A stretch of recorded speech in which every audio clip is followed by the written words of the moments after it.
Safety Awareness Week is an annual event powered by XRSI, which is both the celebration of many different facets of XR and an opportunity for individuals, organizations, policymakers, and institutions to find a platform for promoting ideas and thought leadership which will guide us towards a safer future for XR.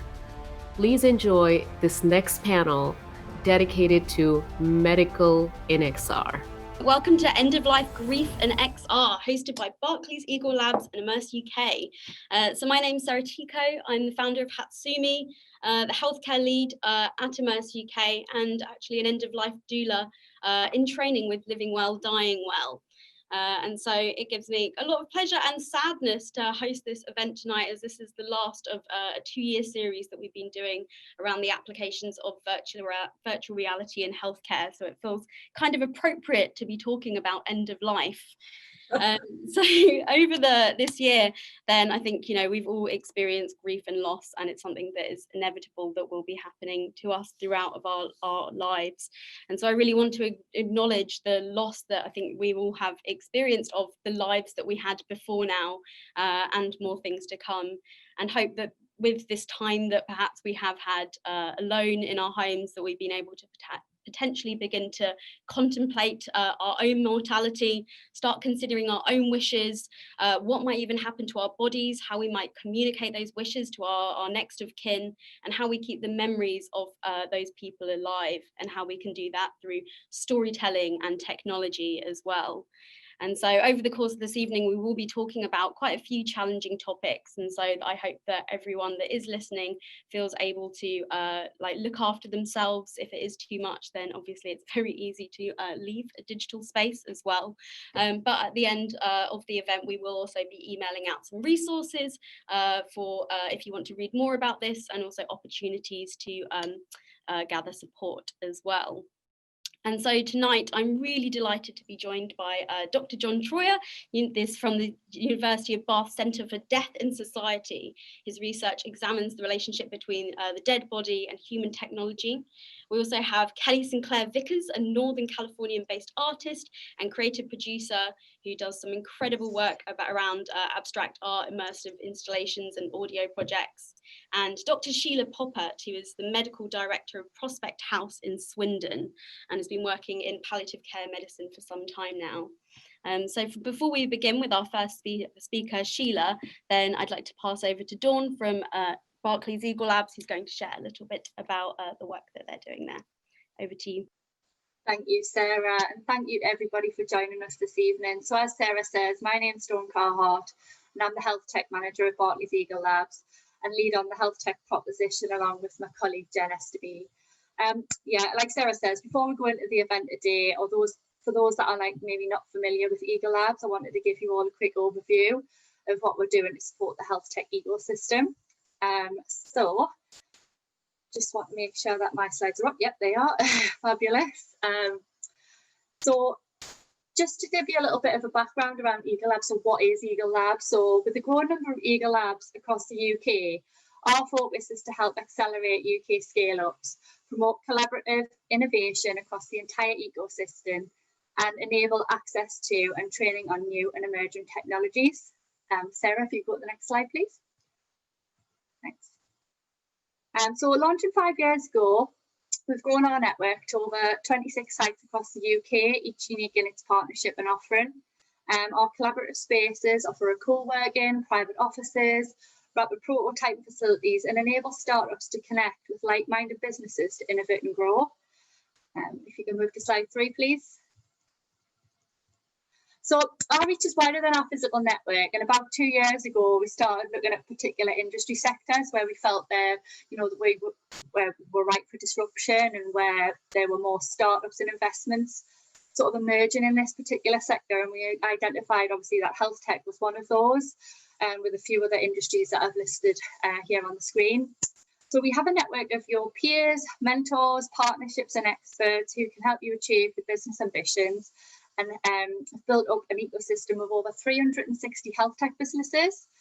We have over 660 residents in our physical network who have raised over £1 billion in funding, and by being a member of Eagle Labs, you'll have access to over 38 innovation partners that we collaborate with.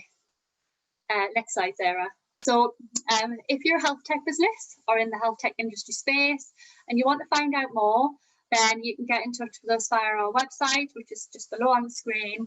We also have our direct email address there for you, and also you can follow us on Twitter to find out what's going on within Eagle Labs in the health tech space. Thanks, Sarah, and back over to you. Lovely, thank you so much. And I just love how we're hosting an event about death with a bank as well. So I think that as the old saying goes about the inevitability of death and taxes.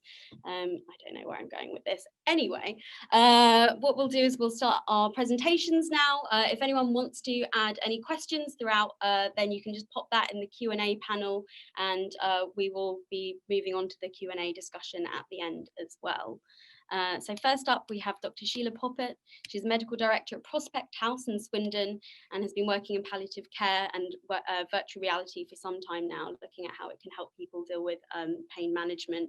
She worked on Holosphere to develop a VR mindfulness app for the release of pain, the Forest of Serenity, narrated by Sir David Attenborough, as well as using VR to help patients reduce their reliance on opioids. She uses it in reminiscence therapy to enable patients to enjoy experiences that their shrinking worlds no longer permit, and sometimes she uses it to put a smile on their faces. So over to you, Sheila, when you're ready.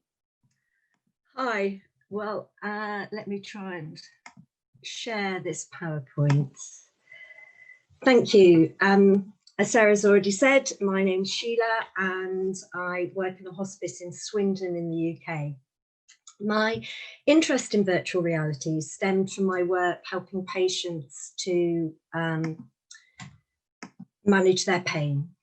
And about 5 years ago, I was running a holistic pain management program where a group of 8 to 12 patients would attend for one afternoon a week for 6 weeks at a time.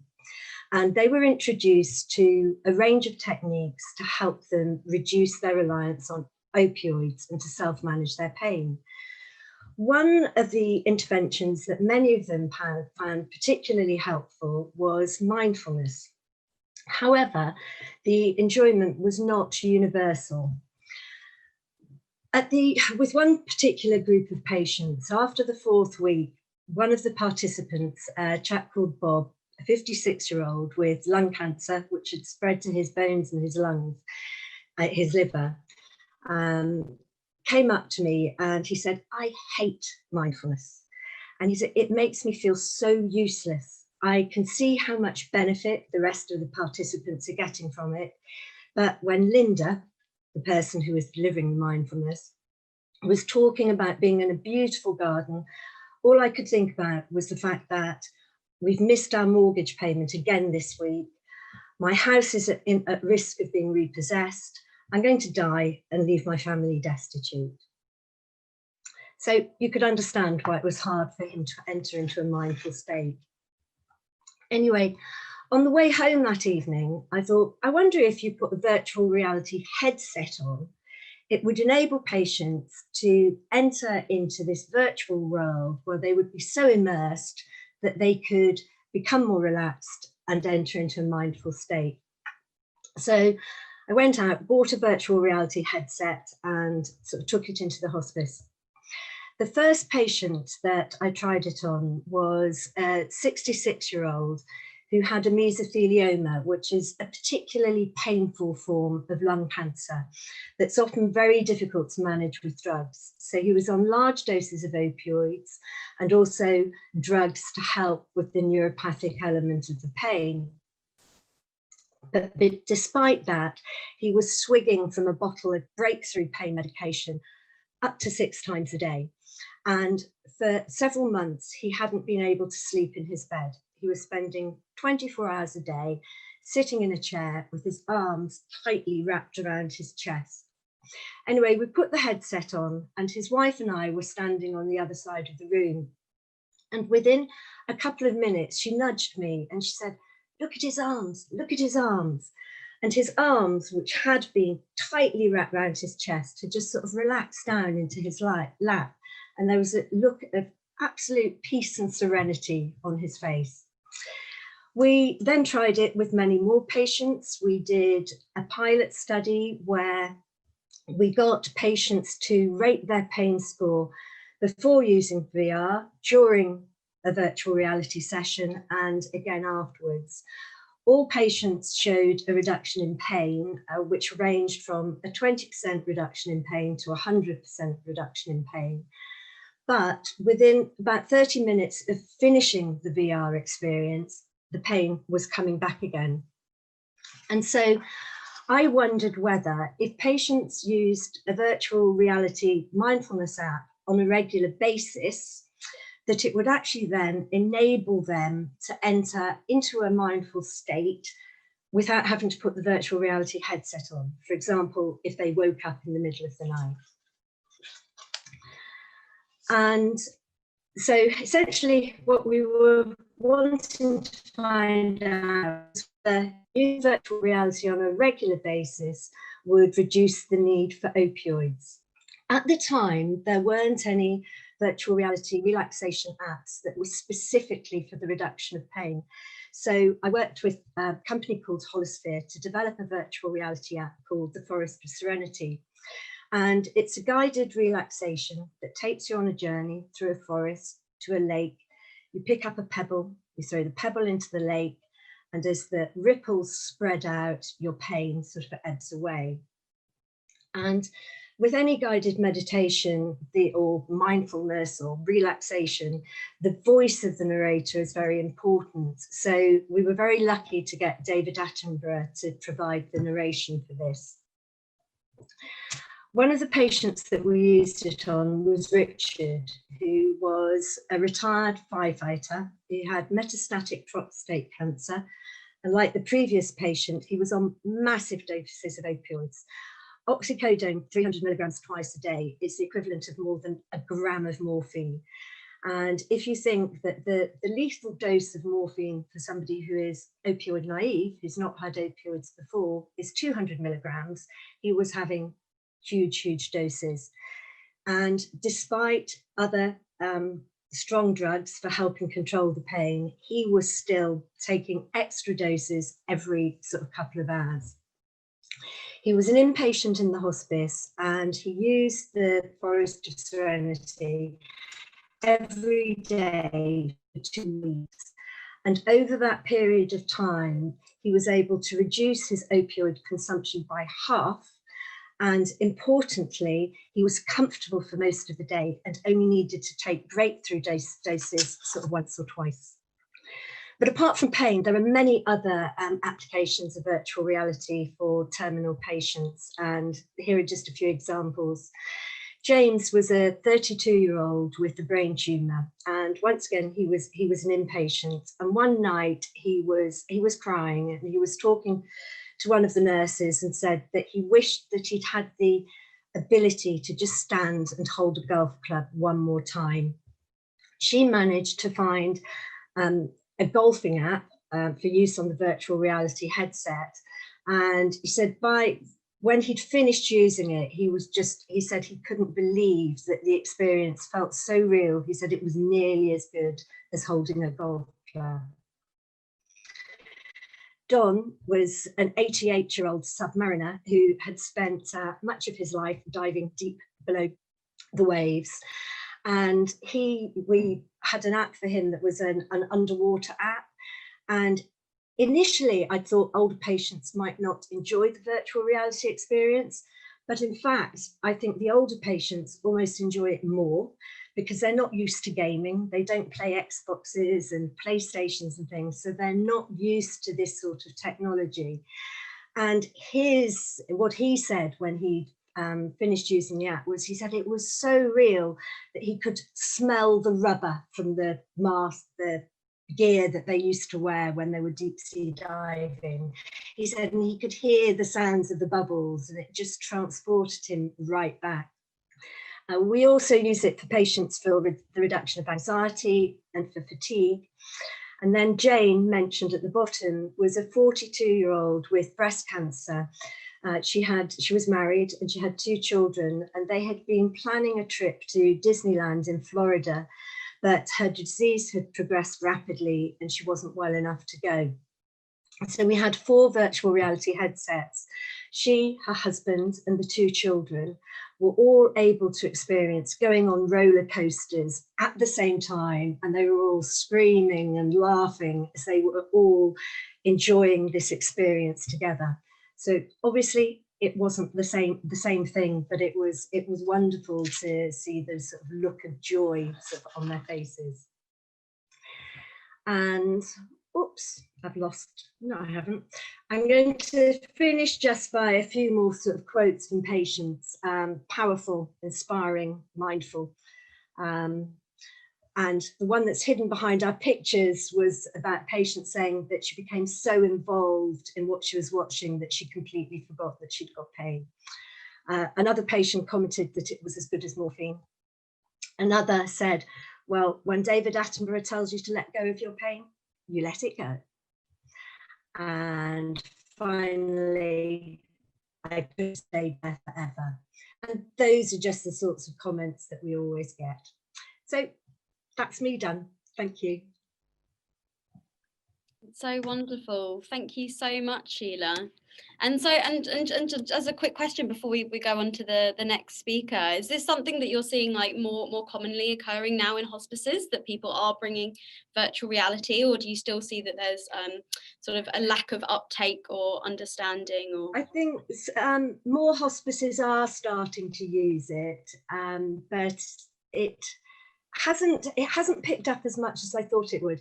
Interestingly though, I think a few people from hospices had seen this event advertised, and so I've actually had some emails from people in other hospices expressing interest. So, and it is fantastic, because as healthcare professionals, there are very few things that we do to put a smile on patients' faces, and this certainly does.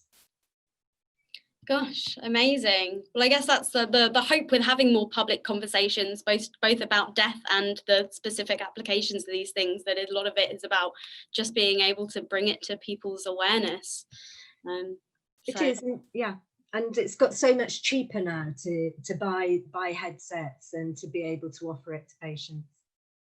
Yeah, I think especially now with more and more untethered VR headsets, you don't have to have the computer and all the sensors, and yeah, it's far more accessible and more comfortable for people as well, which I assume is certainly a very important part of it.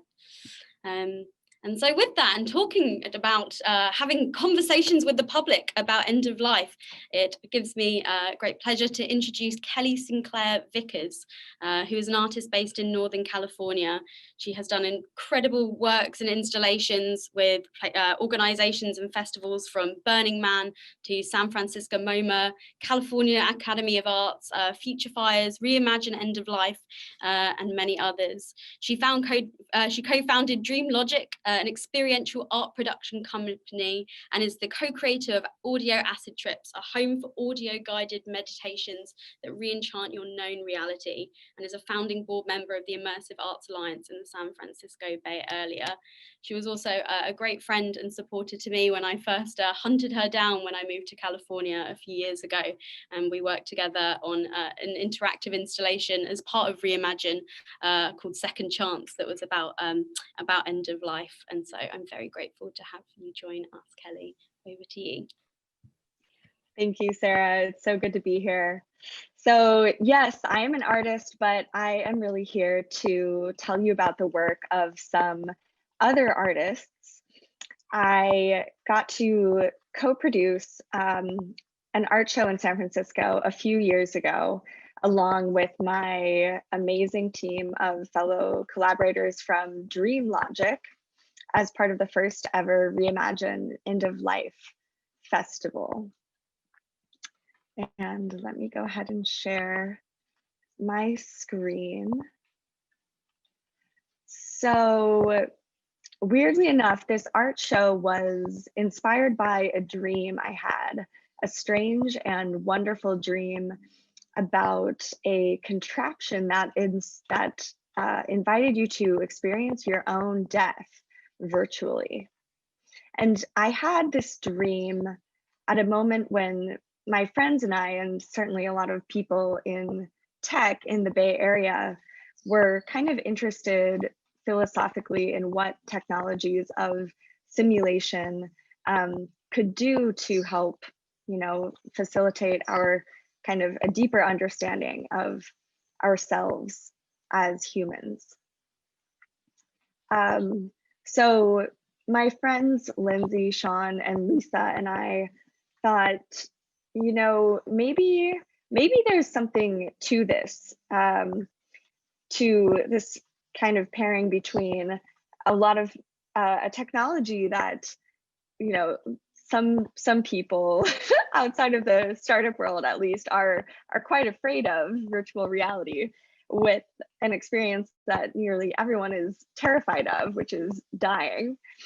And so we excited to explore death and dying through a virtual and augmented reality art exhibit. And we weren't really sure at the time if anyone would come. This seemed kind of like a strange gamble, but we put out a call to artists, and to our delight and surprise, we got a huge response back. So we had all of these creators respond and tell us that yes, they had a project about death and dying using immersive technology. We had over 30 artists and artistic teams from not just the US, but Australia, Mexico, the UK, the Netherlands, join us as part of a 3-night show in the Mission District in San Francisco. And a majority of the artists were in fact local. This is Mr. Brandy, who is an incredible street musician who came with his alive piano built into the back of his van and serenaded the folks who were waiting to enter the show from outside. So many of the projects we had the opportunity to share were of a deeply personal nature. So I'm just going to tell you about a few of them to get a sense for the show itself. So this is a scene from a deeply moving video game called That Dragon Cancer, created by Amy and Ryan Green and Josh Larson, about the Greens' experience of receiving a cancer diagnosis with their young son. We had the chance to share an incredible work by an artist named Claudia Bisen from a series in which she had done extensive interviews with Northern California hospice patients and paired audio excerpts from those interviews with incredible graphite drawings of the folks who she had spent so much time with. We shared a VR experience by the journalist and creator Kent Bai called Crossover, which was really fascinating. He actually built out a sort of virtual extension of a grieving space, this kind of architecture where you could go and explore what it means to process and grieve a loved one. And this was a VR experience called Imago, built by a San Francisco team called Construct Studio, that invited you into a wheelchair and kind of into the inner experience of a dancer who had become paralyzed. So exploring different sorts of deaths. And then finally, one of my favorite VR experiences ever, this very fanciful piece called Transition by two creators from the Netherlands, Mike Van Roth and Juice Jordans. And I'll show just a short clip from this piece, which is this kind of journey with a dog down the archetypal river of death, perhaps, but reimagined.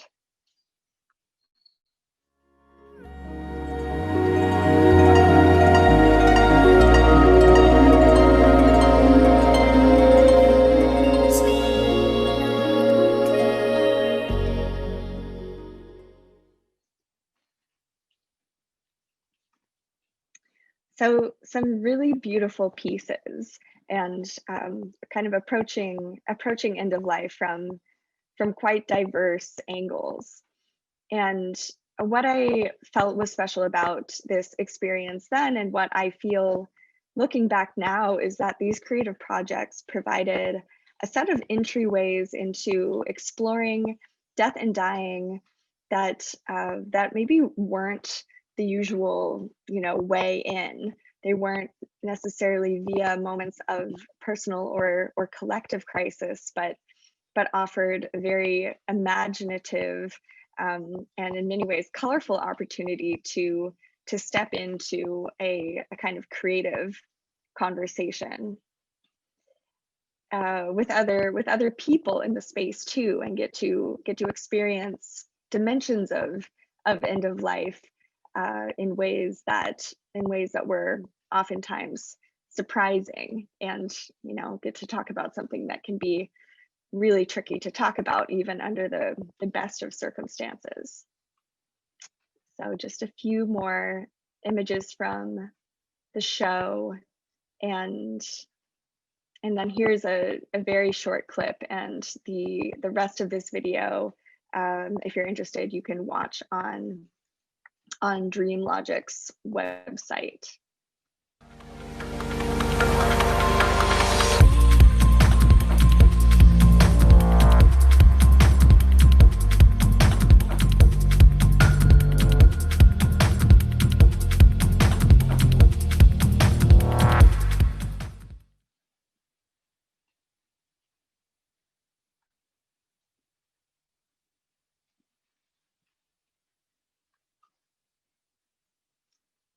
All right. Cool. Thank you so much, Kelly.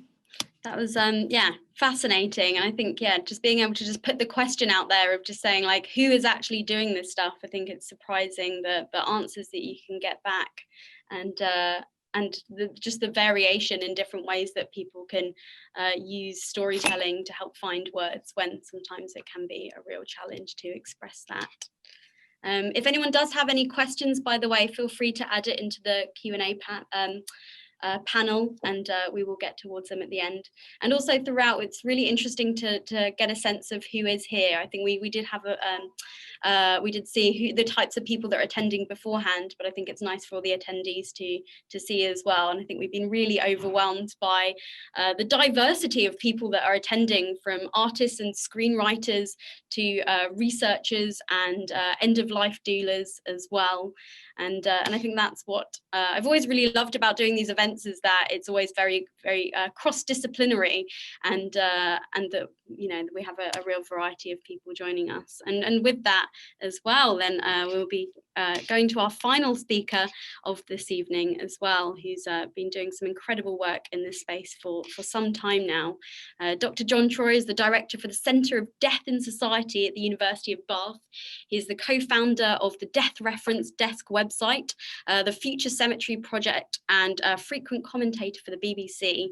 His new book is out, and I've actually been really enjoying it recently. I'll do a little plug for you, John, on technologies of the human corpse. And he also grew up in the American funeral industry. So over to you, John, whenever you're ready. Thank you, Sarah. I was totally, that was not planned, everyone. I want to be clear about that. I did not know that Sarah was I have insisted. I've been great. Yeah, no, thank you. But I do want to say the time. So let me grab the slides here. I was so amused by that, Sarah. Thank you. Okay, so very quickly, when Sarah approached me about talking about the topic here today, I thought I was trying to, how do I frame kind of what I think we're looking at? And in a lot of ways, what I wanted to talk about was a bit more, I think, a little bit of the history that goes into thinking through what is death's relationship with technology, broadly defined. And so one of the tropes I've been working with a lot is just how everything around death and dying is new again. And I think that to me has actually been one of the pressing cases with this. Now, Sarah mentioned that I'm director of the Center for Death and Society at the University of Bath, and the Center for Death and Society was founded in 2005 in the Department of Social and Policy Sciences. I've been director since 2015, and really what we do is interdisciplinary work around death and dying, the dead body, end of life, grief, and bereavement. My own background is in science and technology studies, as well as arts and humanities, bioethics. I did all my work, academic work in the States at the University of Minnesota. If we've got any Golden Gophers on the video today, but also then made the move over here 12 years ago now. I can't believe I've been here this long, but nonetheless, to take up a post in the Department of Social and Policy Sciences with the Center for Death and Society, because the Center for Death and Society is unique in the world and one of the only places that has this kind of research focus that we do as an interdisciplinary study. Sarah mentioned I grew up in the American funeral industry. My dad was a funeral director, so I did grow up in the business, as it were, which was not actually going to be part of my professional life, but then it became that. So there's no way around that. Anyway, so I grew up around funerals, and that's played a big role in my life. One of my projects, and this is the evocative image for it, is the Future Cemetery Project. And really, very quickly, it's just been a project looking at what are different kinds of cemetery technologies, everything from final disposition or disposal of the deceased, as well as different approaches to digital tech and other other kinds of things you can imagine. We do a lot of work with through a program that was started through the Pervasive Media Studio and the React program in Bristol with Arnis Vale Cemetery. So shout out to all my Pervasive Media Studio colleagues who are watching. One day we will see each other again, as it were. But we work with Arnis Vale Cemetery in Bristol, and we've just experimented with different approaches to sort of cemetery interpretation and education, but also just thinking through, like, what is the future of a cemetery? In part because cemeteries are going to be around a lot longer than we are. And Arnis Vale Cemetery signed a during the project we're working on, it's a 112-year lease or 125-year lease, something to that effect. And so you understand that cemeteries are going to be here long after we're all dead. And so what does that cemetery space, how does it design for a kind of a future in which we are no longer living, which is true of most cemeteries in a way. So I became interested in those technological questions. I feel bad that I put the slide in now, but yes, here's my book from MIT Press, and MIT Press would be very disappointed if I didn't plug Technologies of the Human Corpse, which really looks at a lot of 19th century into the 20th century. Not as much digital as you might imagine, but that was a conscious choice in case any critics are looking. Anyway, available from all the places you get the books now. And if you ever see me and you were on this event, tell me that and I'll sign the book if you want it signed. I don't know. I don't want to say. Anyway, but yeah, I'm very happy with how it turned out, and really can't recommend MIT Press enough. It's just being a great publisher to work with kind of weirdos like myself. So here's a really good data project that I use this in different talks. So if you've seen me talk, you've seen this before. So Mental Floss a few years ago, it's like 6 years ago now, they did a map of the United States, and what they did is they scraped the data for how people were described as dying across America from online obituaries. And so this is the most common term that was used in each state about how a person died. To see. And so I'm from Wisconsin, which was called home up here in, that's Michigan. The state of Wisconsin was called home, so similar there. To me, I was always struck by the fact that this just shows you all the different ways we can play with different data sets around different things like online obituaries, and how that you can sort of like, from not only an interesting way of how are people described as dead, but you can actually do really interesting public health tracks now, which people are doing around, for example, COVID-19. How many obituaries are listing COVID-19 or the coronavirus?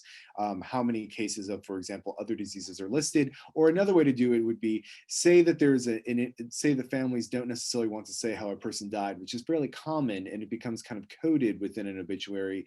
What are the different foundations or charities that are listed for people to donate money to? And that sometimes can give you a way to track how epidemiologically people are dying in certain areas. Anyway, I've always thought this was clever, and it's a good map of America to show you where I'm from originally. Like that one. All right, so very quickly, in the remaining time I've got, we're going to zip through death and technology today, because I thought that would actually be a really interesting approach to complement the other speakers. And so one of the things I came across, this was actually Katie Rogers wrote this in the New York Times. It was related to, I don't even remember what it was about. I think it was something about, I don't even remember, but she had this really great point, which is the internet has a way of recasting perennial ideas as new, and death has absolutely been part of that. Like, I cannot tell you how much of death has become like reimagined or re-seen through different kind of internet lenses. One of the books I want to recommend to you all that comes out in the 1970s. If any of you see me speak, you'll have heard me talk about Lynn Laughlin's book. Lynn Laughlin wrote a great book in 1978 that MIT Press republished a few years ago, reissued it. I did do an introduction to it, and one of Ara Francis, who was one of Lynn's final grad students at the University of California, Davis, did an epilogue, which is brilliant. My introduction is a real consequence of it. Then I said, everyone should read this book, and you should, because what Lynn Laughlin laid out in The Craft of Dying is that there was this real emergent 1970s death and dying movement around death as a social movement. And then death became this thing that people are actively engaged in to try and get people to talk about death and dying more. Hospices were new. There was a death with dignity movements, natural movements, all kinds of different kinds of movements. And what Lynn describes is, out of this comes what she calls the happy death movement. And that's not a pejorative. What she says is there's suddenly this embrace now of the kind of like happy warrior engaging with battle around death and dying, and that death becomes this social movement similar to like the environmental movement, or in many cases a women's movement of second wave feminism, which has a real history to play in regards to these kinds of movements. And that what these movements did, and this is the part reason I want to put it in, is so in the 1970s, what do all these death movements do? Well, they use the technologies they have on hand at the time, which is books, films, newsletters, lobbying efforts, new medical organizations, lectures, courses, journals, counseling, conferences. All these things are done, right, to encourage people to talk more around death and dying. And that shouldn't come as a surprise, because what do people want to do? They want to use the communication technologies they've got in hand to encourage everyone to talk around death and dying. So an event like this, and this actually is really interesting to me, an event like this would have been not uncommon in some kind of like, meeting center or conference hall. But of course, how are we doing it today? Well, we're doing it today online, in part because, one, we kind of have to because of the pandemic, but two, because this is the platform we have at our disposal, which is it's a platform created for office meetings that wasn't necessarily meant to have, dialogues around death and dying, but hey, it works really well. And I think that's what Lynn Laughlin is trying to get everyone to talk about. So jump ahead now from the 1970s all the way now to Google. And a few years ago, it comes out that Google and other companies, but Google in particular, now Alphabet, had also itself become interested in death and dying, and that big tech companies were interested in trying to figure out death as a kind of solvable issue, more around, let's say, aging, but could you cure aging? And as a process of curing aging, could you figure out a way to sort of solve the issue of death? But what this is sort of a perennial return of any kind of technology company to the topic of death, is one, something that needs to be solved, which we can have that whole conversation, whether or not that's the case. But that two, death is seen as both an opportunity and a challenge for technology. It's an opportunity to engage with new tools. It's also a challenge, meaning there's something that technology can do with it. To which I would say, I don't know, guys, like death wins. Death always wins. And I'm skeptical, having seen a lot of different, if you will, technological platforms try to take on death. And I'll draw your attention to a couple other examples of this. So one of my favorite examples of how death has sort of emerged in new kinds of media, there was a great show it was on television. It was a television show called The Internet Cafe, for those who are old enough. It was more on the public television in the States. And it was a TV show about people using the World Wide Web, which just shows you like how old school. So it was a TV show watching people talk about the web. And there was a great program in 1998 called Grim Reaper Websites. And you can go find this on the Internet Archive. And it shows different kind of websites dedicated to different kinds of death and dying concepts, pets, but also dead celebrities, but also thinking through cemeteries. And that honestly, what's the first thing that memorial websites, Jerry Garcia from the Grateful Dead, what's one of the first things the web is used for? It's used for death. Right? Why? Because it becomes a platform for people to talk about death and dying. And if we had more time, I'd show you the program, but it's great to watch just because of the bad techno music in the background.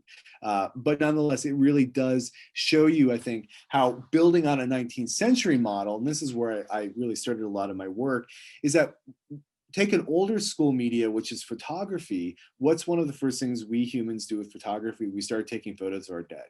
Particularly of dead children, and there's a whole postmortem genre of postmortem portraits of not only dead older family members, but also particularly children, when an infant mortality rate was so high, particularly posing with the parent, and that this was one of the only photos that families would have had. They would have been put on display in an area that was much more prominent. But of course, photography is going to be used this way. Why? Because suddenly now you could give people a memory to hang on to. And that this was a virtual memory, although in a tactile form, that families went to. And it was a whole industry within photography for many, many years. And then we still do this kind of photography, but it's not on display in the way it was. So it's not done. And in fact, I would argue there's more photography now than ever because of camera phones, quite frankly. But of course, we also use older school communication technologies, which would be something like the telegraph line. What do we use the telegraph line for right away? To communicate death notices, to say when somebody was being shipped for a funeral, whatever it would be. And the telegraph actually was a big breakthrough in trying to communicate over long distances that death and dying, had occurred, and that was a forerunner to something like the telephone or the radio or any of the other kinds of forms that got that way. So there's 3 rules I always follow around death and technology of any kind of historical period, but I think these come from Douglas Adams, who we should all listen to. And I'll just say that very quickly. What does Douglas Adams says about anything about societal reaction technologies? He says, 1, anything that is in the world when you're born is normal and ordinary and is just a natural part of the way the world works. 2, anything that's invented between when you're 15 and 35 is new and exciting and revolutionary. You can probably get a career in it. Number 3, anything invented after you're 35 is against the natural order of things, right? And that for me, I think so much of the questions around technology and death and dying in particular, but death and dying especially, very much hew to this idea that there's something that past a certain age, it seems like it's just something like against the natural order of the world, but without question, we'll see all of this woven into death and dying. And there's an important reason for that. Why? Because death keeps happening. Death keeps happening, so it's always there as a phenomena that these different kinds of technologies can be worked with and brought into. And that, to me, I think is one of the key points to always think about. Death is always there in one way or another. Sometimes it's more visible than others, but it will always be there. And that is why we're always able to use these human technologies. I think that's it. Oh, there's like cheap or like hokey Twitter references. Anyway, there you go. So I will stop with that. 1 second here. Let me the subject. Okay, that's it. Thank you. I was a little bit over. Sorry about that. Oh no, that's fine. We save plenty of time just in case. Amazing. Thank you so much, John. Again, if anyone has any questions that they want to put into the Q&A, then please go ahead. But until then, I have plenty of questions, and I'm sure we have a lot to discuss. John, I think one of the things that you mentioned in your talk was around this idea of preserving the memory of people, and that technologies like photography was something that seemed quite new and novel, and even ideas like embalming. It was this idea that we could keep the memory of somebody alive for a little bit longer or much longer. But what are and now we're seeing things like holograms of people past that are coming now into the public conversation at the moment. I mean, this year alone we've seen things like there was the project in Korea where it was a woman that had lost her child and was able to sort of re-meet her in virtual reality. And then again recently with for Kim Kardashian's 40th birthday, then being able to then Kanye getting Kim Kardashian's father to re-emerge as a hologram. Is this, and we're seeing public outrage at this again, which may be perceived as normal in the future. But what do you see are the sort of ethical questions that come around with things like immersive technology that perhaps may not have appeared with more sort of still images like photography? Well, actually, I mean, in a lot of ways, we've seen a lot of we've seen, by we I mean humans in the West, like in the first world, we've seen a lot of the same criticisms before, and a lot of it comes down to any introduction of a new technology into sort of, if you will, the human experience of death is almost always automatically criticized, and actually, and I don't mean just criticized, I mean like discussed as being immoral or wrong, or like something that is undignified, or in some ways doing something. And I can actually use an earlier example. You mentioned embalming. Embalming for a long time was criticized by the church as being a desecration of the body, both the Protestant and the Catholic Church. And then over time, it switched from being a desecration to being suddenly embraced as being the work of God. The same thing with cremation, which is much more prominent in this country.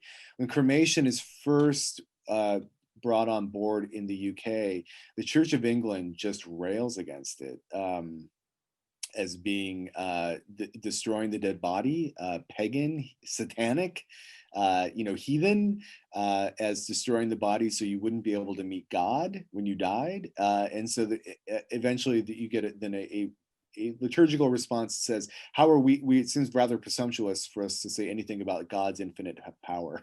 Anyway, my point is that whenever you introduce these new technologies, so jumping ahead now to the phenomena of the of like holograms and other different really products that are being bought and sold. I think that the companies that are working in lots of different tools that can be adopted or adapted for death and dying, I think in some ways kind of anticipate, and oftentimes I think hope for some sort of like critical press, because all it's going to do is just make more people interested in it. And I'll give you one example that's not related to what we're talking about today in some ways, but you've really seen this happen, would be sort of what Gunther von Hagens has done with his body wheels exhibitions, in which, von Hagens, he does the plastinated dead bodies, or you pose them in different things. He's absolutely, in some ways made his mark, but also his fortune, as it were, based around, widespread condemnation of what he's done. And that has absolutely in some ways accelerated the interest in what he's doing. Does that mean it's unwarranted? No. I think sometimes we can talk about different critiques that are warranted, but I also think it is, you can expect it that way. And one of the big controversies with that, I guess, was around like how they obtained the bodies. And yeah. I think it's a very, very big question here around consent right of people that have passed and how their bodies are being used. Like, have they expressed those wishes? But yes. I mean, even when it comes to like, recreating the likeness of somebody and putting words in their mouths that they may not have said as well, I guess that's where it becomes quite problematic with technology now, that it's not just that it's a still image, but now we can say, yeah, my dad did leave me all the money in his will because I have deep faked his identity. And obviously, I think that there is like research ethics, particularly around things like informed consent, as being a real bedrock for any kind of ethical research plan. I think that obviously, I think that extends to, for example, funeral planning. Like, I think it's important that funeral planning be followed the way that, for example, if a person prearranged their funeral, that is what they'd wanted to have done, and that becomes important. So, I mean, there's a long way we can get into, but yeah, there is an ethics involved in this. We're only going to see these questions, I think, get more complicated. This is what I think about that. Absolutely. And yeah, again, just being able to create a space where people can talk about these things when it is obviously such a taboo topic, that, through things like that exhibition, then it became more in the public sphere. And Kelly, I was curious about with the exhibition or the exhibitions that you've been a part of and all the different installations, what are the sort of conversations that maybe came out of it that were unexpected, or yeah, well, how did that sort of discussion space occur? Yeah, well, it's interesting kind of thinking and talking about consent when it comes to immersive technologies and these experiences.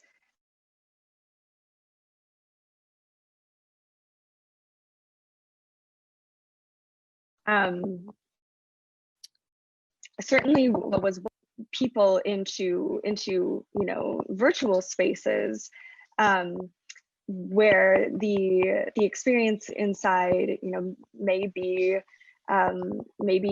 challenging, maybe kind of triggering, depending on life experience or recent life experience. And so the question of kind of, you know, consenting to what you are stepping into in a virtual sphere was something that we had to kind of navigate as an artistic team. And we did that in the context of this show by sort of housing these VR experiences and other experiences in you know, physical environments that kind of instructed people as to the kind of, you know, perhaps the kind of virtual space that they were stepping into. But then the conversations that emerged were, I think, a lot around yeah, what it, I mean, certainly other sorts of deaths, you know, apart from the sort of final death at the end of life. I mean, many of these projects were also exploring, you know, deaths of identity, you know, deaths of kind of ways of being, and deaths that looked less like final endings and more like extended transitions, or more like journeys or transformations. And it was fun to get to be a part of conversations that felt a little bit more, yeah, creative in nature. Yeah, absolutely. And a real variety of perspectives as well, which I think is one of the things that I find like very interesting about the world of VR, that people from so many different backgrounds can be drawn to it. I mean, I think typically there's often a level of privilege to be able to access these technologies and develop the skills to be able to develop for it. But I think like how we can learn about different cultural perspectives on what might happen after we die. I know that I saw somebody in the chat here mentioning that they were doing a project, I think it was called Bardo VR, that was about like based on the Tibetan Book of the Dead, and that there was a huge sort of collection of people from across the world that were part of the exhibition. But this is a sort of question for everyone, but what are the different cultural considerations that we should be making when we are developing either therapeutic VR experiences or storytelling experiences, because we want to develop these for a variety of people, and how do we make those considerations for quite broad audiences that we want to develop them for?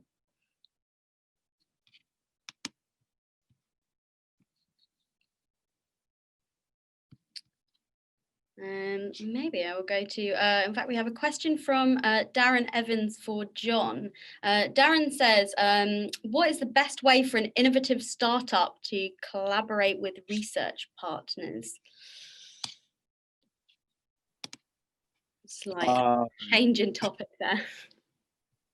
Well, I mean, actually, I'd be curious to hear what Sheila has to say about the cultural interactions around reminiscing tech, because the one thing I would say about it, I've talked about this in different I've had conversations with this more with colleagues, is that I think, you know, sometimes depending on where you sort of associate yourself culturally or ethnically, or however you want to think about it, you know, there can be an assumption that different cultural groups actually need something like a augmented or a series of augmented tools for grief and bereavement, but actually that within whatever cultural group you're talking about, actually there might be a cultural network that doesn't require that, or it could. You know what I mean? Like it can get tricky, because the UK has really developed a very kind of you know, palliative care model. It's very much based around cancer.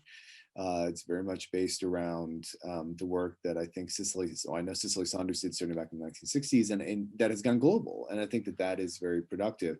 The reason I'm saying this, I do a lot of work in China. And one of the things that we talked about, particularly in Shanghai, was that in my colleagues with China, they kept wanting to talk about trying to adopt or adapt, for example, end-of-life tools that had been developed in England. And I kept saying, like, you know, make this a Chinese way. Like what would be the Chinese, what is the Chinese language? What are the words you use in Chinese? Because I don't know any of that. And that's what I think you should be trying to do. And I think that it was important to me that there was a Chinese, which is a mix of all kinds of different things, but that it was seen as being very culturally specific that way. As for very quickly, startups working with researchers, I mean, sometimes you can reach out. I'll give you one bit of advice. I talk to any tech company that talks to me is I'm like, tell me how your product works in 20 years, if it deals with death and dying. Because that is the biggest riddle, right? You got, if you're going to be talking about death and dying topics with people, how does it work in 20 years? How can the people you're offering how can they access it in 20 years, 10 years?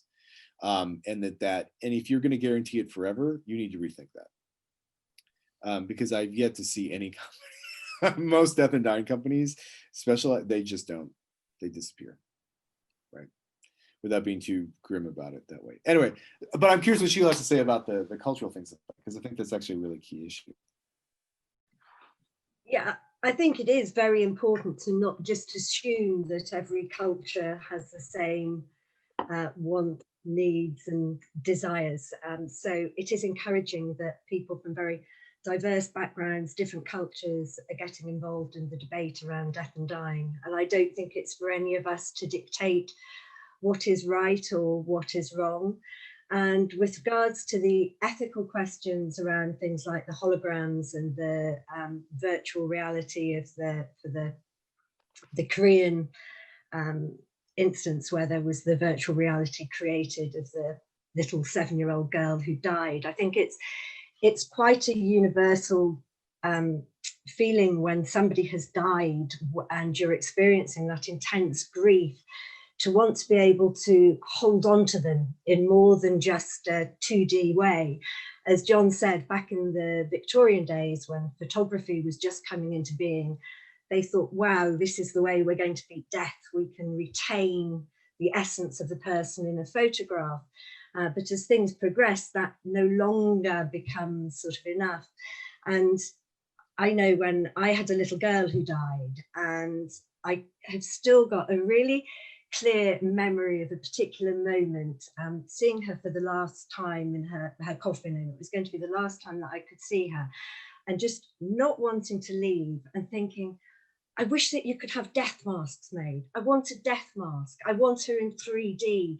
I don't just want, and this was before smartphones, so there wasn't lots of mobile phone footage or anything. There were photographs and a few video videos and things, but that almost visceral desire to keep her as a 3D sort of person. So I suspect that things like the holograms and the virtual reality things will become sort of more common for those who can afford to create them. And I think it's a natural human instinct. You don't want to let go. You want to keep that person close.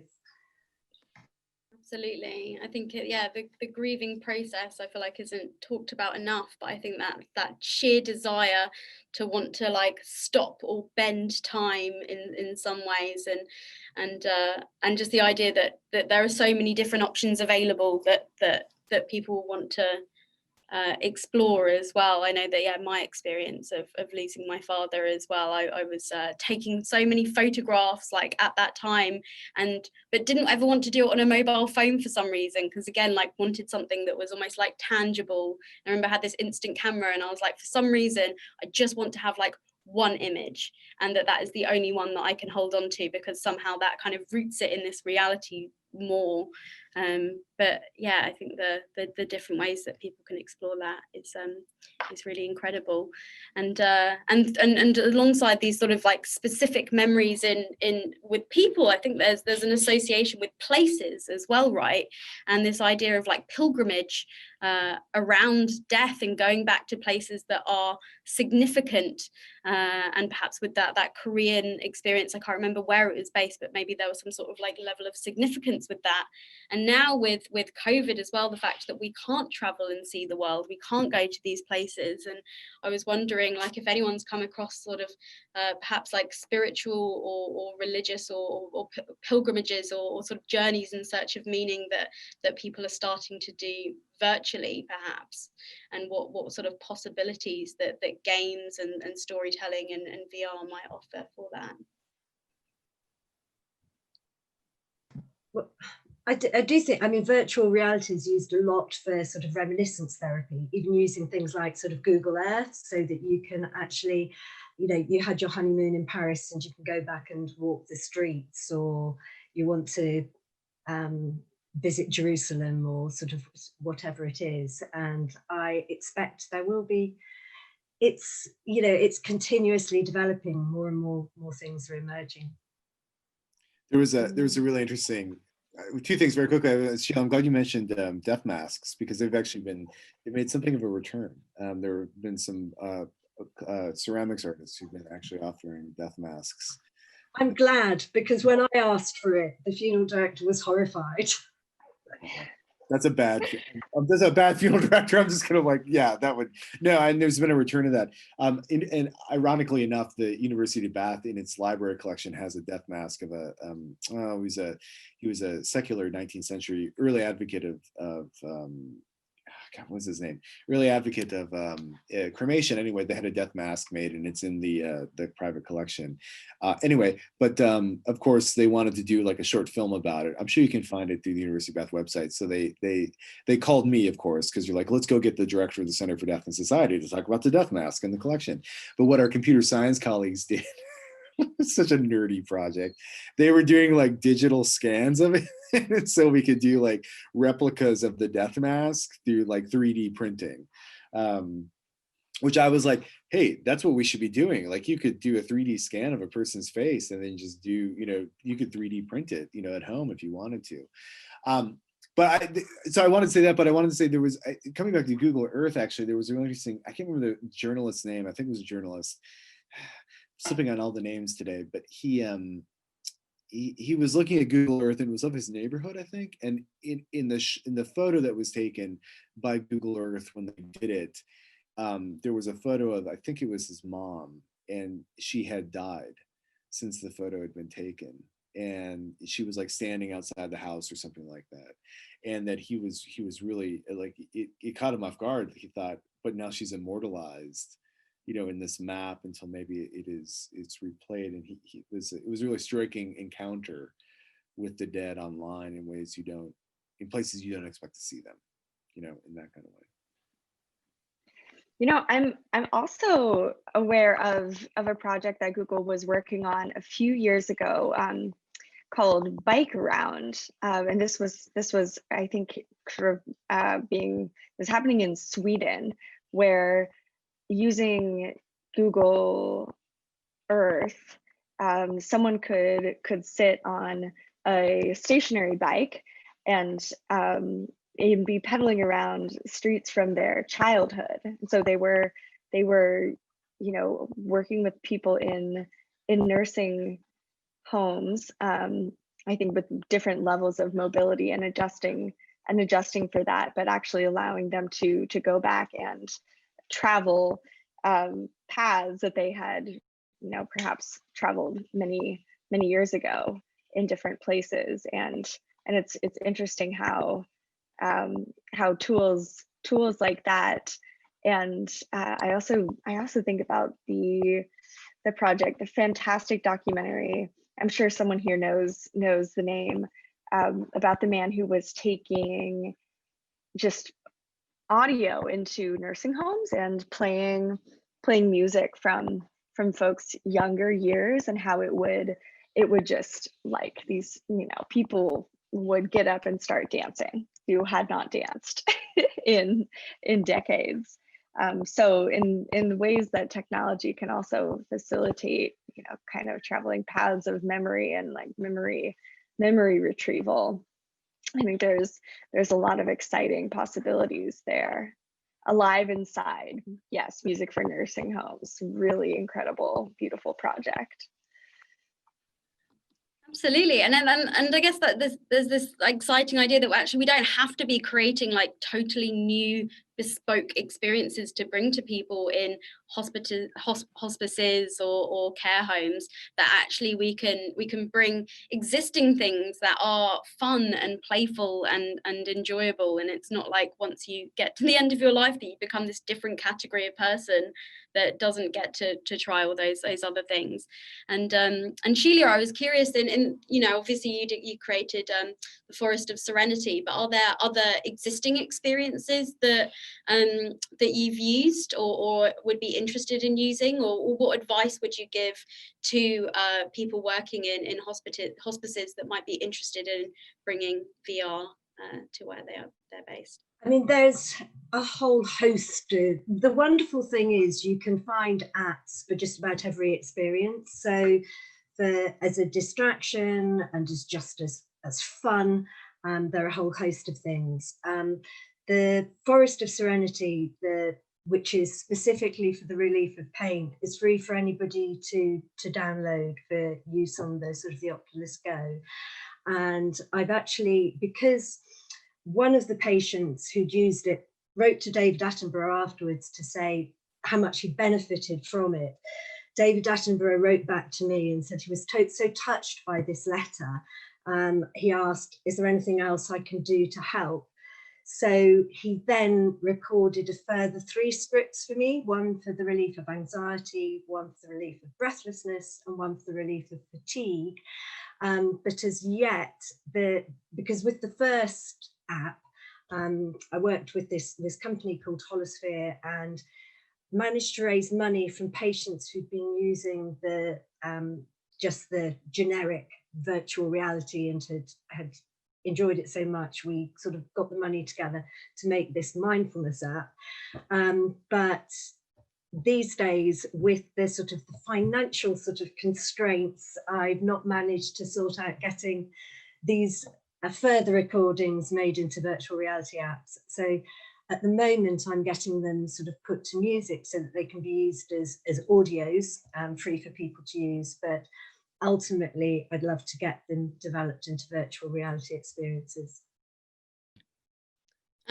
Awesome. Well, we need to find a way to make this happen. We can't let David's voice be lost. Well, what was very funny was there was, because apart from in palliative medicine, they can be used anywhere as for helping sort of with pain. And I was contacted by a gynecologist from Whipps Cross in London who asked for permission to use the Forest of Serenity for a research project. And she used it for patients who were having colposcopies and hysteroscopies, which are 2 very unpleasant experiences that ladies sometimes have to go through. And so she was comparing patients' reactions when they were using the Forest of Serenity and sort of without. And it was so successful that the other consultants in her department decided they were all going to use it. And then one of the consultants was very cross because he said, I'm never using that again. And when she asked why, it was because he normally liked talking to his patients as he was going through procedures. And he was trying to talk to a patient and she said, shut up, I'm listening to David. So it was, but it's nice that it's being used sort of more widely. But it's free for anyone to use.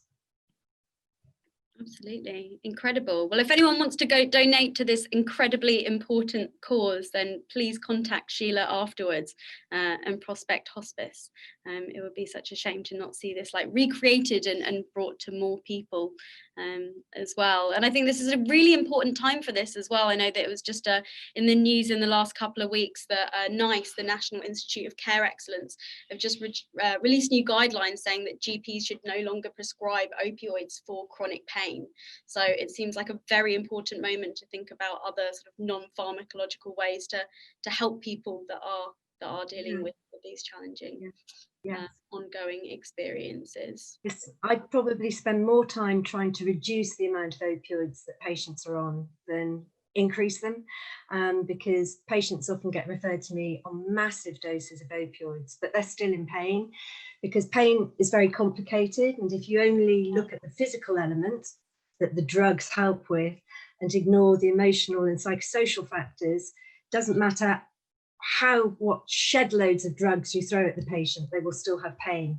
So you have to deal with all the psychosocial aspects as well. And especially at the moment as well, when I think a lot of pain can be reinforced by isolation and loneliness. Oh, there isn't anything to distract you, and so being able to have these experiences that can, like, not only, you know, reduce your pain by having these you know, like beautiful stories that you can experience, but doing them together as well, being able to do like multiplayer experiences and dance and move in your living room with people that are further away. But and also for the families, if they can see that the person they love is pain-free, is comfortable, and is relaxed, that all contributes to how they experience grief afterwards. It's the way that somebody dies is very important for those left behind, and the grief that they experience. And certainly at the moment, we're seeing sort of a lot of complicated grief, because deaths have not been as people would like them to be during this pandemic period. And you know, it's difficult situations have been made 10 times worse, because you haven't got the normal, you know, at the time of death, at the time of dying, you can't have the whole family around as one would normally do. And then the whole process afterwards, the funerals and all the rest of it, with very limited numbers of people, and you can't give each other hugs, and all of the things that one normally does to console are not allowed. So it's a very difficult time, I think, for people who've lost people that they love. Absolutely. And I think what I never really expected about sort of losing someone close to me as well was that, like, it's, no matter what, it's always incredibly painful and traumatic, and something that I think we spend the rest of our lives trying to make sense of. But also it's very boring as well. There's a lot of, like, waiting around and sitting there, and it must be so hard and frustrating when you're far away from that person as well. And so things that can keep people sort of connected and entertained as well. Dawn, I know that you had a question that you wanted to add. Would you like to? Yeah, I can do. Thanks, Sarah, and thank you very much for everyone's presentations today. They've been absolutely fascinating, especially for myself that doesn't obviously deal in this kind of thing day in, day out. So amazing. But my question was more around sort of, how do you think sort of funeral directors or funerals, like parlours, could embed the technology? Like how could you bring it to life? And do you think people would use it, like the general public, if it was available? So that's to any of the panelists. I think John's probably the most appropriate. Yeah, I'll just very quickly. I think the answer is, so will funeral homes use any kind of new technology that's introduced? Like, the answer is yes. It can take time, and I'll use Facebook as an example. So when, you know, Facebook, you know, we forget that Facebook is actually still largely kind of new, although it's not, you know, it has persisted where other platforms have not. But, you know, for a long time, all the way into the 2010s up through even 2000, let's say 15, a lot of funeral homes kind of resisted trying to use something like Facebook. They were like, that's just not, you know, both in terms of the funeral home, but also just in terms of like announcing funerals, or a place for people to go and talk about that someone had died, whatever that might be. And then I think after a while, so it took a while, different funeral homes, funeral directors, sometimes younger, not always, but sometimes younger, were like, listen, people are using this and they're going to use it anyway, so we should use it, you know. And so it is inconceivable now to imagine a funeral home not advertising or not publicizing or not offering memorial services for someone who has died through Facebook, right? In that kind of way, that kind of thing, as well as any of the other kind of social media that's just social media. As for other kinds of, you know, setups, you know, video, like webcasting of funerals, I first came across that in 2007. I first wrote about it in 2010, and really that was just adapting business software, right? So we should so there were actually a number of funeral homes that were ready to roll with webcasting of a form when it became necessary because of COVID. Now, there were a lot that weren't, and certainly the technology has changed more away from, it being necessarily like a business system set up to actually just being on your phone so family members can watch what's going on. But that stuff was all there. And I was just reading a survey of funeral directors, American funeral directors, about things that have changed because of COVID and changes they made that they expect to see to keep. And one of them was around webcasting, offering video services more than they already were, or actually as part of a normal service. The irony with that, of course, is in the 19th century, one of the reasons embalming became such a big thing was because it enabled time to stop, so you could actually have time to get everyone to come together, where you didn't have to have an immediate burial. But now we're in a situation where everyone is so dispersed, actually we're just going to go to like a video system that will enable everyone to come together who can't do it because of the pandemic. And so in some ways we're seeing a return to like an old problem. And so the answer is yes, they will. It will take time, and I think that we'll see, you'll see different technologies get picked up and used in different ways. Yeah, I feel like it's just the start of it for especially for the UK. And just obviously with COVID and everything like that, that's happened, and the webcasting's now sort of kicked that off. So I'm hoping that that's going to innovate even further from here now. I think it is fair to say that any technology we're using in one way or another will find a way that it's used around death and dying. It's sort of like the broad death and dying sphere or end of life sphere. How it's used, but also how it persists in being used will always be dictated by sort of what comes next. So let me give you another example. In the 1980s and 1990s, funeral homes over time picked up the use of, for example, VHS cameras and camcorders and VHS tapes, and recording the funeral for people to watch later on a VHS tape, right? And I'm in my office right now, and I've actually got some videotapes of funerals for family members on the shelf here. But of course, what I don't have is a VCR. Right, I couldn't find a VCR to save my life to watch, let alone to read an American tape. And so, of course, that sort of stopped now. But that was a revolution in terms of recording a funeral that people could watch later, and actually became quite important during the AIDS epidemic, in which you would have families who would exclude partners from funerals. And wouldn't let them anywhere near the funeral, friends, particularly in the gay community. And that tape became the only way that loved ones would have a chance to see what had happened. Like, ye old school VHS tape, like revolutionary tool of love. But I mean, that's what I'm talking about. Like, you can see how these things, but of course, I would love to see like a camcorder at a funeral. Now I just see people are like, what are you doing? Like, who is, gonna, but that's an example of how the tool gets picked up and used. Absolutely. And wasn't there some outrage a few years ago where there was like lots of like young people that were just taking selfies? The selfies at funerals phenomena. Yeah, I know. Like, I could go on about that. Like, it was Tumblr. What? Right, where someone had posted like a series of photos that young people had taken, and they called them selfies at funerals. Where they were at the funeral, they were talking about going to someone's funeral, and I was like, okay, one, the use of photography is not new. And two, I find it interesting that we adults are so freaked out by what the kids are doing and how the technology is, dismantling all of these, customs and norms. And I said, ironically enough, it's making we adults talk about death more than we were before. So actually, I think the kids are winning, if I'm honest with you about that. But that was one example of like something that was sort of like, it showed up and then people wised up. Yeah. And I think that people grieve and mourn and deal with things in very different ways. And I think part of that, like selfies sometimes are just being like, I was a part of this and I'm here, and there are so many people that just can't be now. And like, even if COVID does end anytime soon, then yeah, I think it's really interesting how we can rethink funerals, because we're probably not going to be going to very many, around the world for a very long time, and the fact that families are now further apart, that you can't always get to them in time anyway, and like my family are Italian, and so they bury the body like within a couple of days, and so it's almost impossible to get there in time. But I know we've not got too long left, so I've got a question here from Victoria.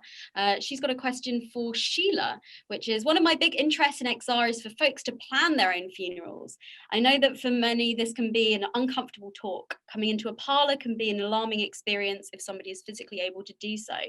Do you think that the ability to create an ideal celebration of life in an interactive VR experience would help empower one to take control and plan, or do you think it would cause more anxiety around the subject? I don't think it would cause more anxiety around the subject. I think people who are anxious a bit about doing any form of advanced care planning would be equally anxious, whether that was talking about getting their funeral plan down on a piece of paper or as a virtual reality experience. But I do think that it may actually be a way of encouraging more people to actively think about their plans for the future.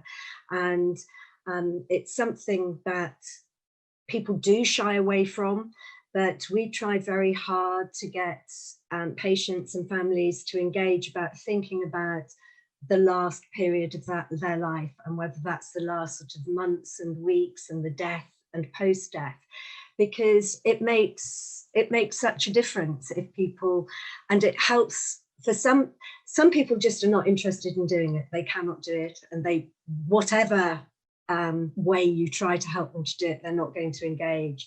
But for other people, they can find it very sort of empowering. And also for people left behind, it can be really helpful if there are very clear instructions and a very clear idea about what people want. I was at an old people's home giving a sort of a talk about advanced care planning and encouraging these residents to make plans for what they wanted towards the end, and also for their funerals. And one lady piped up and she said, oh, she said, that's a brilliant idea. She said, because when my mum died, my sister and I couldn't decide where to scatter her ashes, and we argued about it. In the end, we decided that we'd scatter them at a beach that we used to go to sort of years and years ago. So we eventually trundled off to this promenade with the jar of ashes. And then, of course, we argued about where we were going to scatter them. And in the end, my sister, who was very bossy, grabbed the urn, pulled the lid off and said, we'll chuck them over the sea wall. So she chucked them over the sea wall, and then there were these shrieks, and they looked down and there was a family having a picnic at the other side of the sea wall. But what was great was that story made everybody in the room relax, and by the end of it, every single person there was saying, yes, we want to plan. So good idea. Yeah, absolutely. And I think that is like such a core message with all of this, that I think there is positivity and like in death sometimes, and the opportunity to laugh and have humor. And I think that's such an important part of it. And that we should be having these conversations early, because we never know when this is going to happen, right? It doesn't necessarily happen like in your 90s, it can happen at any moment. And so we desperately need to have these conversations, and we have to think about what we want to happen to our bodies, what we want to happen to our loved ones, like the messages that we want to leave behind. But also thinking about how we want to live as well, and realizing that this is finite, and that we should be doing all the mad, fun, weird, experimental stuff that we want to do as well. And I think that's where the arts and creativity can play such a massive role in that. We have a couple minutes left. I've got one question that I would love to get to before we wrap up, which is from Lena, which is the pandemic making you think differently about death and dying and the experience of it? So perhaps if all the speakers have a short answer, no pressure if not, and also if people want to find out more about what you're doing and what you're up to, where would you suggest that they find you? Kelly, I'll go to you first. Okay, yeah, well, I mean, one of the things that I'm certainly thinking about right now, given that death is sort of ultra visible, ultra prominent, is it's also this question with which I think relates to what you just said, Sarah, which is that, you know, if like, how can we come into a relationship with death? How can we come into, I think, maybe a personal relationship with death in a moment where, you know, we're certainly surrounded by it in the news. Many of us may know of folks who have passed or have lost loved ones, but it does, you know, if death is something that we, you know, in former times, former contexts tended to ignore or avoid, like what does it look like to acknowledge it, not just as a terrible and scary experience, but as something with which we might even, come into a kind of, I don't know, another kind of acknowledgement with, or a kind of co-creative relationship with in the ways that we can. And I really appreciate this conversation and this panel and all the ways in which you all are exploring it. So in terms of my work, you can learn more about this particular art show and the creators that were involved there on dreamlogicart.com. And I would also direct folks who are interested in broad conversations around the end of life to reimagine end of life, which is this global kind of festival and conversation which has just grown out into this incredible sort of ongoing worldwide offering of different experiences from different folks during the pandemic. And that lives at letsreimagine.org. Wonderful, thank you. And Sheila? I think the sort of pandemic has highlighted how important the process of death and dying and the manner of it is to not that just those experiencing it, but to those left behind. And as I alluded to earlier, I think death this year has been much more difficult for so many people, and for the families and also for the caregivers. I think, you know, we find it really difficult because your automatic reaction, if there is a patient has just died, their son, daughter, mother, father is by the bed, and your instinct is to go and give them a hug, and you're wearing a mask and you're wearing a visor and you've got all sorts of kit on, and you can't give them a hug. And it's so I think it's been really difficult for everybody, but I do think it has increased people's awareness of something that really they should know is, you know, death is basically going to come to all of us, and it can come suddenly and unexpectedly, and hopefully people will think a bit more, plan a bit more for how they would like things to be. So, but I do feel desperately sorry for anybody who's has had somebody that they love die during this period. Yeah, absolutely. And reminding people that, you know, there are possible opportunities to plan. And again, what we'll do is we'll share some details afterwards of where you can go to make your wishes clear as well. I really love, there's an advertisement that I can't remember who did it, but it was a really lovely, I've only got a picture of it on my phone, that says, everyone's story will draw to a close one day. Everyone wants a peaceful death, but there's a form for that. Don't leave it too late and tell your doctor, I want to die in my own bed form. And I think that, end of life planning is incredibly important.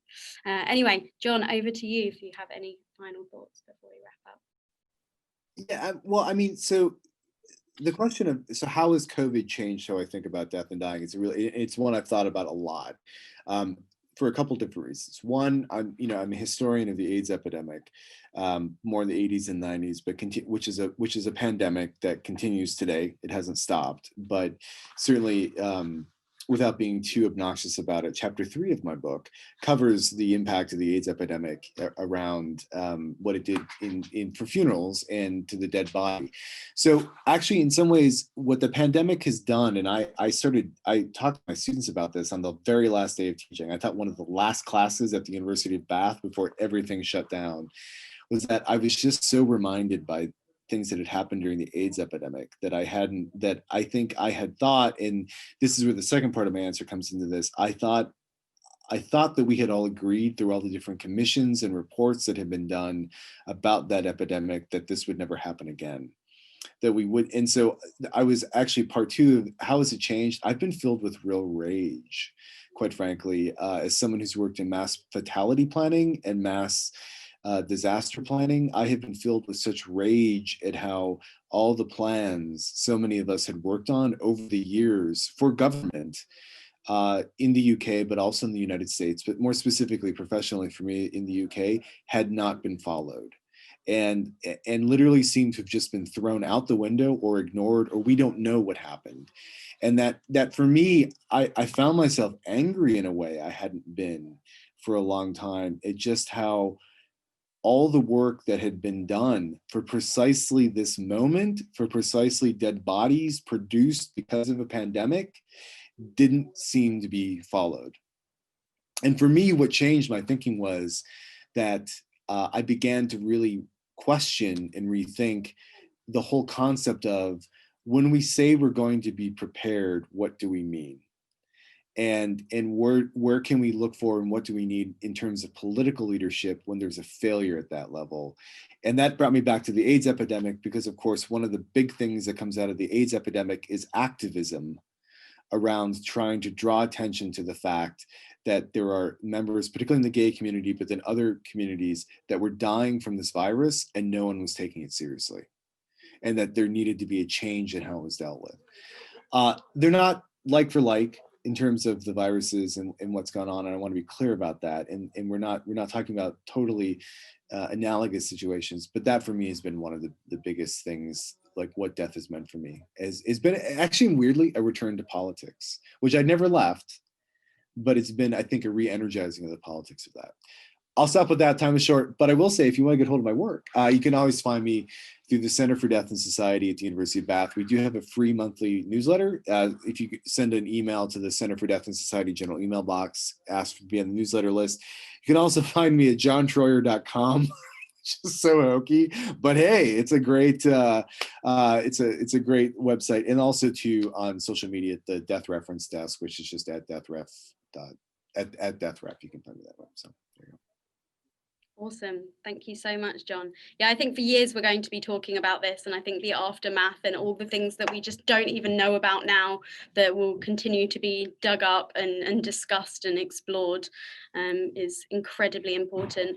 I am conscious that we are running a little bit over, but I really wanted to just share one last thing before we go, because I always think that with these sorts of events like this, it's so important to share the patient experience. And I really hoped that somebody called Kay Smith would have been able to join us tonight. Kay Smith is actually a patient that's been in palliative care for some time now. She's actually was previously a nurse, in fact. And has had lupus and an autoimmune disease that has actually led to her not being able to even take pain medication as well. And so earlier this year then a group of us were actually going to go over to a big conference in LA called Virtual Medicine that's hosted at Cedars-Sinai Hospital, and we were hoping that Kay was going to be able to join us, but couldn't in the end. And then obviously we got COVIDed and weren't able to go, so we ended up hosting a conference in virtual reality where we managed to not only bring together people that were going to attend that conference, but people around the world that weren't able to be there in person. We did have a couple of technical difficulties with Kay joining in, but she wrote this amazing speech. We'll share the full speech afterwards, but I wanted to share Chuck from Health Systems Chat, who was reading her speech, and just the last part of it to sort of contextualize some of this work. So I'm just going to play this for you now, if my computer lets me do that. You'll have to excuse me if I have to pause a few times. So this is Kay Smith writing this. I wish she was here. My apps of choice for scuba diving, but there are thousands, and can be chosen due to individual preference to assist everybody individually to suit their own needs. This technology has the ability to be the biggest innovation in healthcare ever, covering multitudes of therapeutic areas: anxiety, depression, mental health, dementia, children to reduce fear and anxiety due to prior to procedures, and of course, palliative care. Indeed, it has taught people with macular degeneration who are going blind to see again, as it trains the mind to use peripheral vision instead. VR has over 30 years of research. It's not a medical device, it's a phone. We'll all have one. It's available now to help your patients 5 years down the line when people like me will be gone. Please go find your K's, that's her name. Give them back the gift of themselves. Let them fulfill their bucket lists in VR. You have all the technology available. Let's all go to the Ritz rather than sit at home waiting for the grim reaper. Let's live today.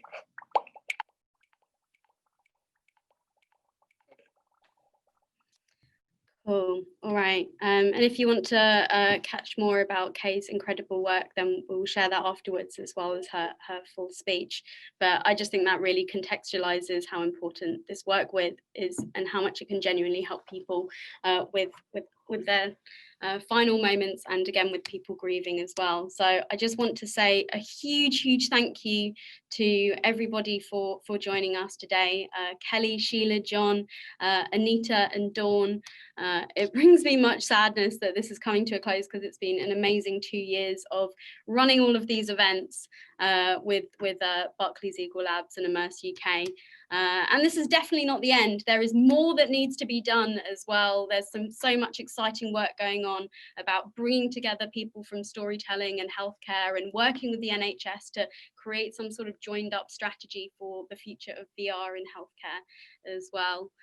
So thank you so much to Anita, Carrie Witten, who was the first person that really listened when I said, hey, let's make some VR healthcare stuff happen. Fiona Kilkelly and Asher as well, a huge thank you to you.